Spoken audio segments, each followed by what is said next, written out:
चौथा, नीफाई। पहला अध्याय मॉर्मन की पुस्तक में। नीफाइयों और लमनाइयों का स्वर्णिम युग। ईसा मसीह के जन्म के बाद 34वां वर्ष है।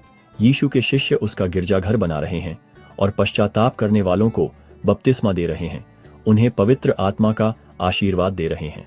36वें वर्ष तक सभी नीफाई और लमनाई प्रभु में परिवर्तित हो गए।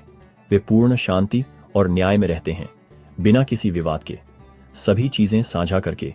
उनके बीच कोई अमीर या गरीब नहीं है। वे सभी स्वर्गीय उपहार में भाग लेते हैं। 27वां वर्ष आता है और चला जाता है और भूमि शांत रहती है। शिष्य यीशु के नाम पर बीमारों को चंगा करते हैं और मरे हुओं को जिलाते हैं, चमत्कार करते हैं। 88वें से 29वें वर्ष तक कई वर्षों तक लोग समृद्ध होते हैं।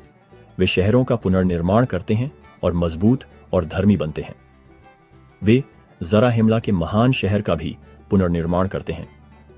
हालांकि कुछ शहर जो डूब गए थे उन्हें फिर से जीवित नहीं किया जा सका। नीफाई बहुत अधिक सुंदर और आनंददायक हो जाते हैं।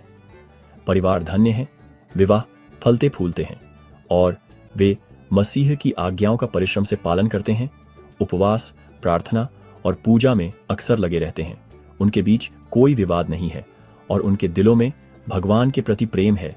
यीशु के शिष्यों द्वारा शक्तिशाली चमत्कार होते रहते हैं।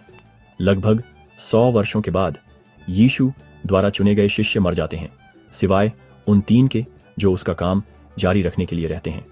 भूमि विवाद, ईर्ष्या, संघर्ष, झूठ और हत्याओं से मुक्त है। वे पृथ्वी पर सबसे खुश लोग हैं, जिनके पास कोई लुटेरा या दुश्मन नहीं है, मसीह में एकजुट हैं और भगवान के राज्य के उत्तराधिकारी हैं।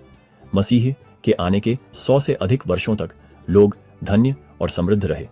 अभिलेख रखने वाला नीफाई मर जाता है और उसका बेटा आमोस कार्यभार संभालता है। आमोस 84 वर्षों तक अभिलेख जारी रखता है। एक छोटे से विद्रोह के बावजूद शांति बनी रहती है। हालांकि 200 वर्षों के बाद मसीह से दूसरी पीढ़ी गुजर गई, कुछ ही वफादार रह गए। मॉर्मन, जो अब अभिलेख रखने वाला है, लिखता है कि मसीह के कारण लोग अमीर और समृद्ध हो गए हैं। दुख की बात है कि अभिमान बढ़ने लगता है। लोग महंगे कपड़े पहनते हैं और धन इकट्ठा करते हैं। वस्तुओं का एक बार साझा बंटवारा समाप्त हो जाता है और विभाजन शुरू हो जाते हैं। कई लोग लाभ के लिए झूठे गिरजाघर बनाते हैं, मसीह के सच्चे गिरजाघर को नकारते हैं। जैसे जैसे ये झूठे गिरजाघर बढ़ते हैं, दुष्टता पनपती है। वे मसीह के अनुयायियों को सताते हैं, जो चमत्कार करते रहते हैं। आग और जंगली जानवरों की मांद में डाले जाने के बावजूद